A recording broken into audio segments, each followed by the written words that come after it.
Tengan todos un cordial saludo. Somos estudiantes del tercer ciclo de la prestigiosa Universidad Señor de Zipán, pertenecientes a la carrera profesional de Ingeniería Civil, y hoy realizaremos la prueba SLUMP, haciendo el uso del laboratorio virtual Algetec, que nos va a permitir determinar el asentamiento del concreto.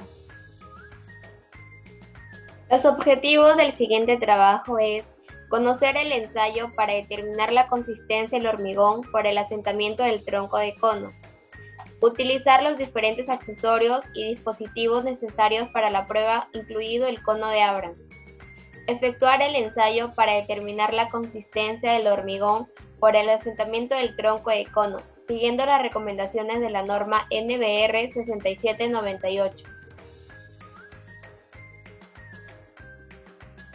El presente informe tiene la finalidad de realizar el llamado Slump Test, que sirve para determinar la trabajabilidad del concreto que tenemos, es decir, es el comportamiento que tendrá la mezcla que hemos creado o la capacidad de adaptarse al encofrado. Y para poder realizarlo, tenemos un simulador Algetec, donde podemos realizar de una manera realista el respectivo procedimiento del Slump Test. El ensayo SLAM Test es muy necesario para toda carrera de un ingeniero civil, ya que los ingenieros están en constante creación de concreto, ¿no? Donde no solo es necesario una aprobación visual, sino también hacer los respectivos ensayos profesionales para medir la consistencia creada. Es así como citamos al 360 en concreto, quien menciona que el manejo de concreto muchas veces solo es aprobado con verlo, ya que no existen pruebas exactas que puedan demostrarlo. Sin embargo, se han desarrollado ensayos que permiten determinar el estado de una mezcla como la consistencia y la cohesión. Para conocer a profundidad las normas acerca de este ensayo, citamos al reglamento CIRSOC 201, que proporciona los siguientes datos acerca de asentamiento y compactación. Se nos presenta una tabla de consistencia del hormigón. Tenemos el hormigón A1, A2, A3 y A4. El hormigón A1 presenta un aspecto suelto y sin cohesión, con un asentamiento de 1 a 4,5 centímetros y un método de compactación de vibración potente, apisonado enérgico en capas delgadas.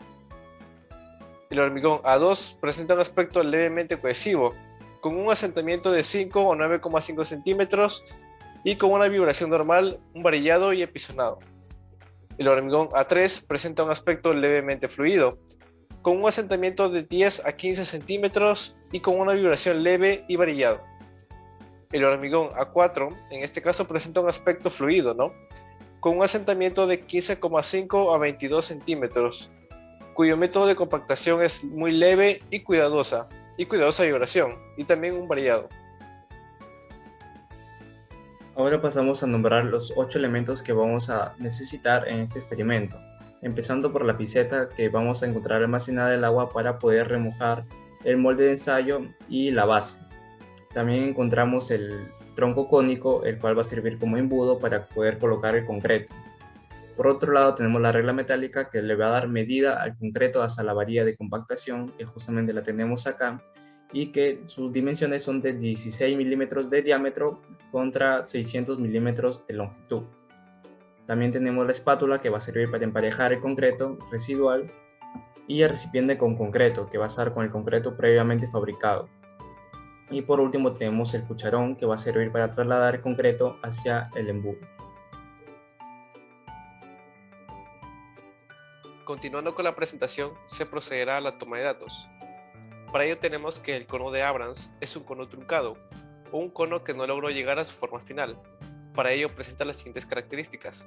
Posee una altura de 300 milímetros, un diámetro superior de 100 milímetros y un diámetro inferior de 200 milímetros. Para su utilización se requieren 2 manijas para levantarlo durante la prueba y 2 soportes en la parte inferior para permitir asegurarlo a la base durante la prueba.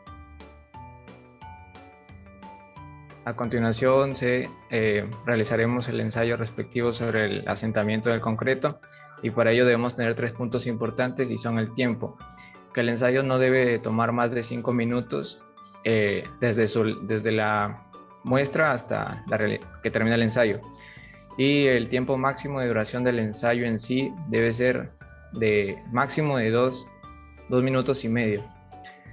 Para iniciar con el experimento, vamos a humedecer tanto el molde de la prueba como la placa que se encuentra abajo, la parte inferior. Y debemos saber que el experimento consta de 3 capas y cada una de ellas va a ser llenada por 3 cucharones de concreto. Y el tiempo máximo de este llenado debe ser de 150 segundos, como lo indica el mismo experimento. Después de llenar cada capa, el experimento consta de 3 capas. Con la vara de compactación vamos a compactar el concreto, valga la redundancia, realizando 25 golpes. Este proceso se va a repetir 3 veces porque son 3 capas las que son necesarias para el experimento. También hay que decir que las normas que se emplean en este experimento son el ASTM C143, el NTC 396 y INV 4047.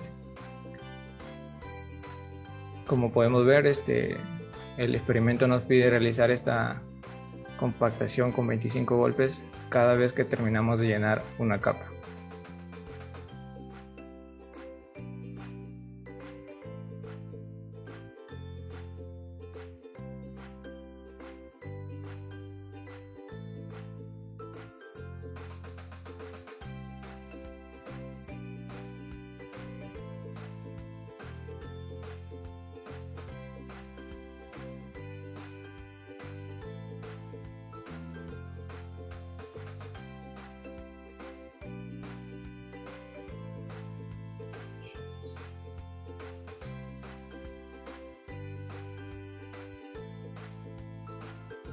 Y para finalizar con el llenado del molde se agrega un cucharón más de concreto para asegurarnos de que esté lleno completamente. Y después a eso, con ayuda de la espátula, eliminamos el concreto sobrante. Después de eso quitamos el molde de ensayo, que el tiempo en el que se debe realizar no debe ser entre 3 a 7 segundos. Y después para poder evaluar los resultados, colocamos la varilla de compactación encima del molde de la prueba y utilizamos la regla para medir el resultado. Como podemos ver, la distancia entre la varilla y el concreto es de 50 milímetros.